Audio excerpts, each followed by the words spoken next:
Hi guys! So ngayong araw nga ay nag-harvest na naman ako ng nyog. Kaninang umaga hindi pa masyado maulan dito sa amin. Then habang nag-harvest ako or nagkakawit ng nyog ay biglang lumakas yung ulan. Sobrang sakit sa mata. Kaya ang ginagawa ko kapag malakas yung ulan ay nagtatabas-tabas na lang ako. Then pag tila ng ulan, yun, harvest ulit. Ito nga pala ay pangalawang harvest ko na kasi nauna na ako mag-harvest nung nakaraan. Ito ay mga tira-tira lang. Ito yung mga part na nasa sobrang madamo. Hindi kasi dito pasok ang hauler kahit nga yung mismong kawit ay sobrang hirap dalhin.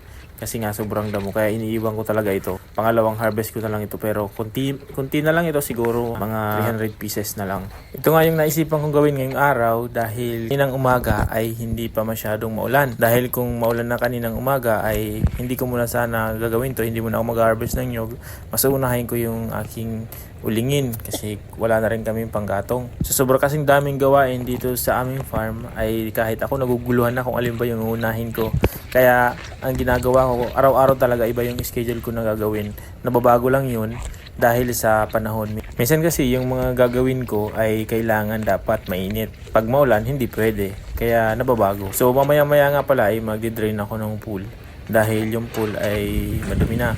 Kunti pa lang yung naligo pero kapag tumatagal yung tubig may kusa siyang dumi, yung parang alikabok. Kaya kailangan palitan na agad. Kapag pinili mo talaga ang buhay dito sa probinsya, siguradong lagi kang pagod. Pero nasisigurado ko naman sa'yo na dito sa probinsya ay mapagod man ang buhay pero masaya. Ngayon din kain tayo. Harvest kasi ako ngayon ng nyug. Yan kasi yung mga naiwan ko na sobrang madamo. Kaya binalikan ko ngayon sobrang ulan. Kapag nalakas ang ulan, tatabas ako. Pag tila ng ulan, kabit ulit.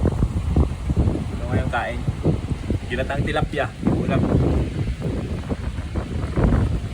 Harap. Guys,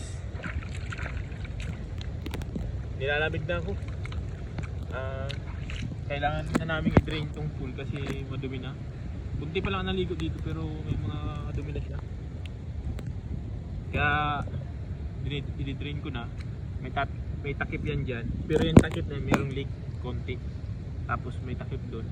Dito yung unahin ko kaya para isahan na pagbihis kasi nilalamig na ako.